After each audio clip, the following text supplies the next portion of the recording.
When it comes to finding clients, you want to find a social media platform. This is one of the biggest differences between the way I teach freelancing versus how a lot of other people do.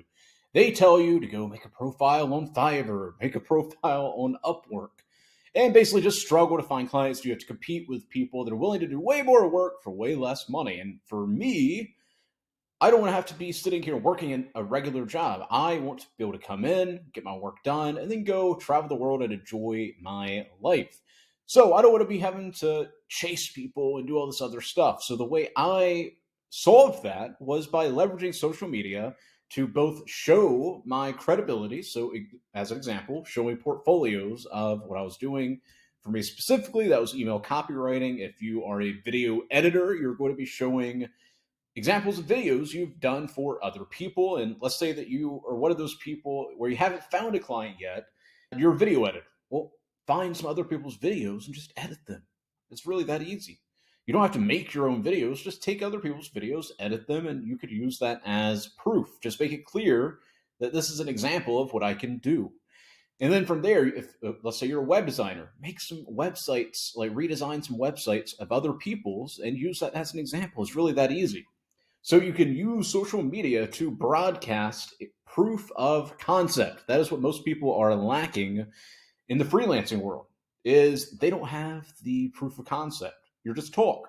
So if you want to prove to them that you can fulfill your end of the bargain, well, if you're an email copywriter, show examples of emails. If you're a video editor, show examples of maybe some TikTok edits or some Instagram reel edits or some YouTube video edits or some podcast that somebody put out.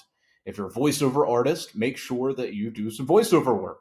If you're a web designer, make sure that you show some examples of sales pages. Maybe you make a newsletter. Maybe you make a sales page. Maybe you make a blog. You don't have to make the entire blog, but how can you make the individual articles look unique?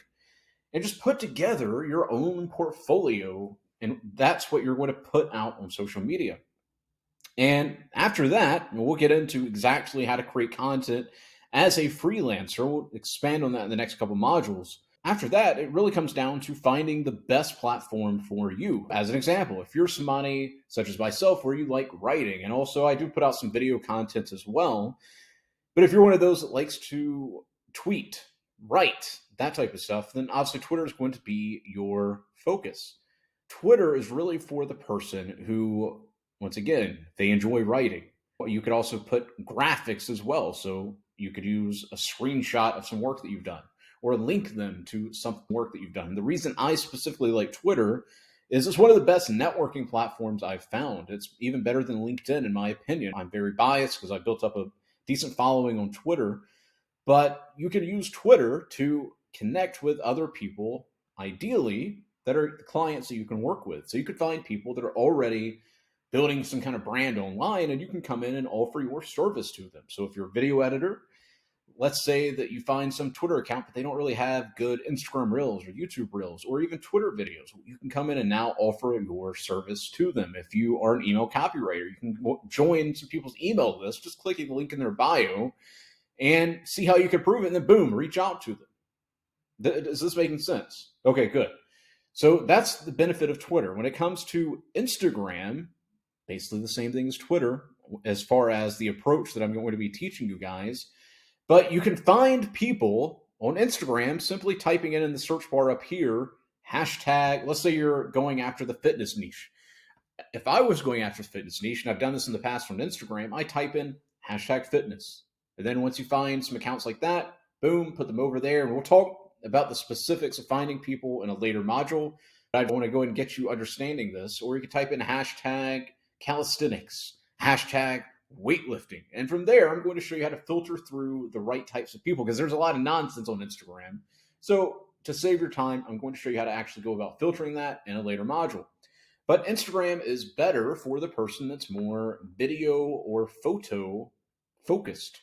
Yes, if you can write, you can prosper on Instagram, but I really, really recommend video editors specifically to focus on Instagram and yes, even TikTok or YouTube. Those three platforms alone are very good, especially Instagram. Very good for you if you are a video editor because you can find other people that need reels and that can be a part of your sales angle. is right now Instagram is favoring Instagram Reels and even IGTV.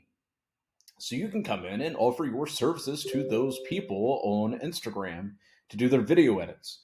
So for Instagram specifically, video editors, web developers, those people do best, but also you can, if you're an email copywriter or any type of copywriter for that matter, because there's different types of copywriting. It's not just copywriting, there's email copywriting, Twitter ghostwriting, description writing on Instagram. I could just list off a dozen of different types of copywriting, and from there, you're going to be able to find clients that have an email list or they need descriptions written or different things like that. Or if you're a graphic designer, Instagram's also great as well because you can come in and make graphics. Like, let's see if I can scroll good, like this. This is an example of a graphic. Or, and I don't really post many of them anymore. Boom, boom. Things like that, you can come in and offer your graphic design skill.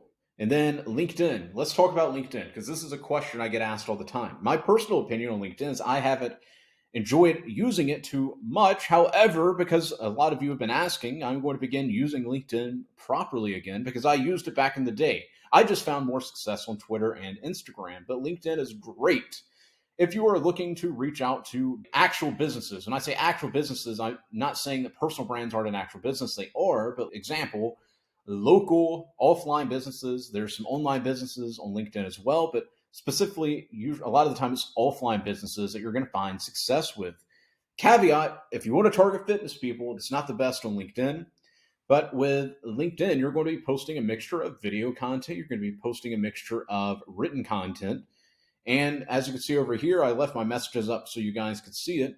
You can reach out to them directly, just like on Instagram and Twitter. So it is good in that sense. To build up your LinkedIn, just post video content, post written content, leverage the other students that are going through these modules and help connect each other. That's how I was able to get like 500 connections like that.